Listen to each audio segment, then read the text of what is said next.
Adapun kasus posisi dalam perkara ini dapat saya sampaikan secara singkat sebagai berikut.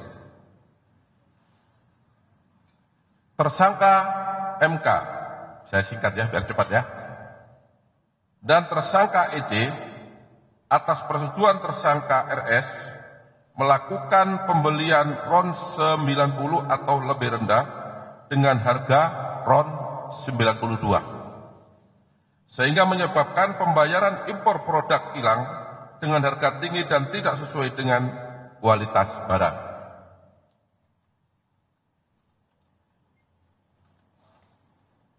Kemudian, tersangka MK memerintahkan dan atau memberikan persetujuan kepada EC untuk melakukan blending produk kilang jenis RON 88 dengan RON 92 agar dapat menghasilkan RON 92 di terminal PT Orbit Terminal Merak milik tersangka MKAR dan tersangka GRJ atau yang dijual dengan harga RON 92. Hal ini tidak sesuai dengan proses pengadaan produk kilang dan core bisnis PT Pertamina Patra Niaga.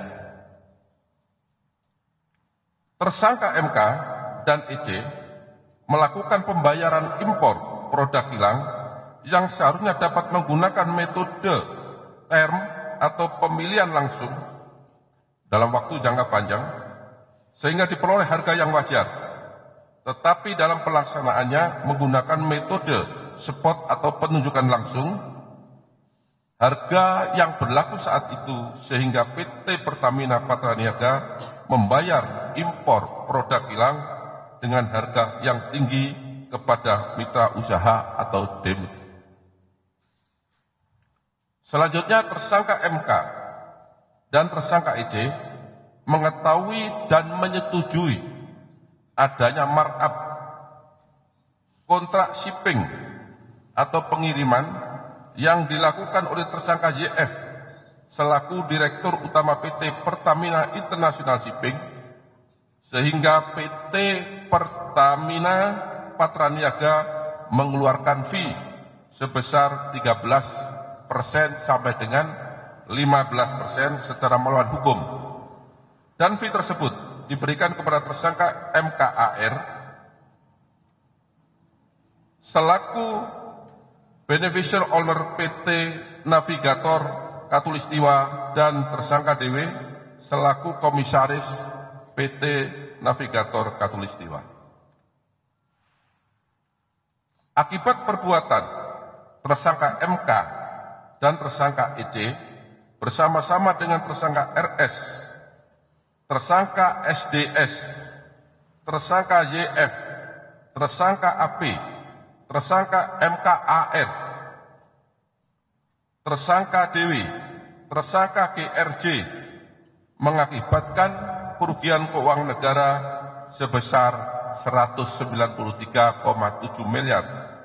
7 triliun yang bersumber dari komponen sebagaimana yang telah disebutkan beberapa waktu yang lalu.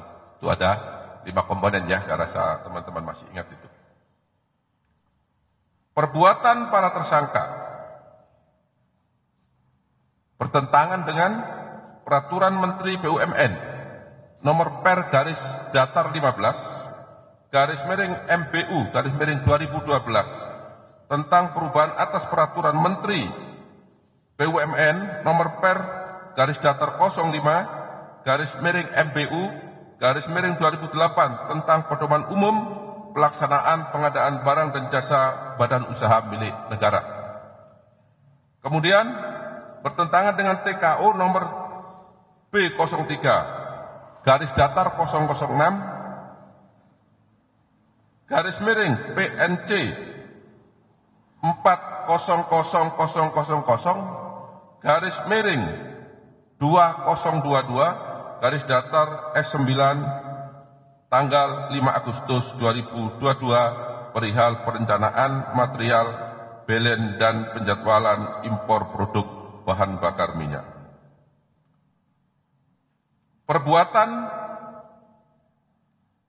para tersangka melanggar ketentuan pasal 2 ayat 1 atau pasal 3 junto pasal 18 Undang-Undang Nomor 31 Tahun 1999 sebagaimana diubah dengan Undang-Undang Nomor 20 Tahun 2001 tentang pemberantasan tindak pidana korupsi junto pasal 55 ayat 1 ke 1 Kitab Undang-Undang Hukum Pidana. Saya rasa itu yang dapat saya sampaikan. Apabila ada kata-kata yang keliru, kata-kata yang kurang jelas, saya mohon maaf.